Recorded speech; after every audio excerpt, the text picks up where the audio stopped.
کیا حضور صلی اللہ علیہ وسلم خواب میں آ سکتے ہیں؟ محمد مقصود نے پوچھا ہے کیا رسول اللہ صلی اللہ علیہ وسلم خواب میں آ سکتے ہیں یا نہیں؟ بالکل بھائی آ سکتے ہیں۔ آپ صلی اللہ علیہ وسلم کی صحیح حدیث ہے، آپ نے فرمایا من رآنی فی المنام فقد رآنی، جس نے مجھے خواب میں دیکھا تو تحقیق اس نے مجھی کو دیکھا۔ اس لیے نبی صلی اللہ علیہ وسلم کی خواب میں زیارت ہو جانا یہ بڑی سعادت کی بات ہے۔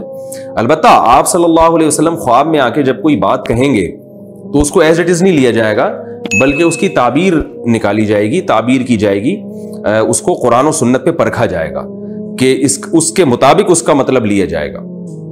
مثلاً اگر کسی کو نبی خواب میں آ کے کوئی ایسی بات کہہ دیں کہ بھئی تم پہ نماز معاف ہے یا تم داڑھی کاٹ لو، تو اب کوئی یہ نہیں کہہ سکتا کہ نبی کا خواب سچا ہوتا ہے لہذا مجھے داڑھی کاٹنے کی اجازت ہے۔ نہ نہ نہ نہ، نبی کی جو جاگتی حالت کی باتیں ہیں جو حدیث کی شکل میں ہم تک پہنچی ہیں ان کو پہلے رکھا جائے گا اور خواب کی بات کو دوسرے نمبر پہ اس کی تعویل کی جائے گی۔ اس کی مثال میں ایسے دیتا ہوں، دیکھیں آپ کے والد صاحب نے آپ کو ایک کام آپ کے ذمہ لگایا کہ بھئی یہ فلاں کام میں تمہیں کہہ رہا ہوں یہ کر دو، یا بجلی کا بل مثلا جمع کرا دو۔ جاگتی حالت میں رات کو جاگتی حالت میں آپ کے ابا نے آپ سے کہا کہ بیٹا صبح 8 بجے تم نے بجلی کا بل لازمی جمع کرا دینا ہے۔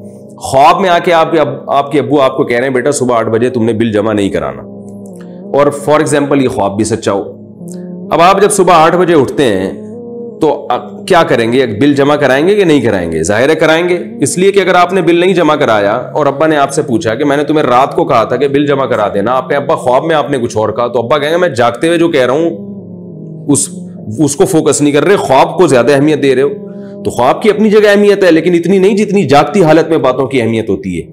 تو ہاں، رات کو جو ابا نے خواب میں آگے کہہ دیا کہ جمع نہیں کرانا تو اس میں کوئی تعویل کی جائے گی اس کی، تو وہ تو خواب جھوٹا بھی ہو سکتا ہے، لیکن رسول اللہ صلی اللہ علیہ وسلم جب بھی خواب میں کوئی ایسی بات کریں تو اس کو قرآن و سنت پہ رکھا جائے گا اور اس کے حساب سے اس کی تعویل کی جائے گی۔ یہ اس لیے کہہ رہا ہوں کہ آج کل بہت سارے جاہل پیروں نے خوابوں پہ ایک پورا ایک جو ہے نا وہ شریعت کا ایک عمارت کھڑی کی ہوئی ہے، اور کہ مجھے نبی نے خواب میں یہ فرمایا تو مجھے نبی خواب میں یہ فرمایا۔ ان میں بہت سے جھوٹے ہوتے ہیں، خواب آیا نہیں ہوتا، اور اگر آیا بھی ہے تو اس کی ایک تعبیر ہوتی ہے۔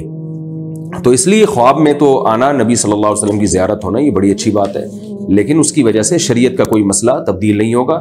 شریعت کے جو اصول ہیں وہ کتابوں میں لکھے ہوئے ہیں، انہی کو فالو کرنا پڑے گا۔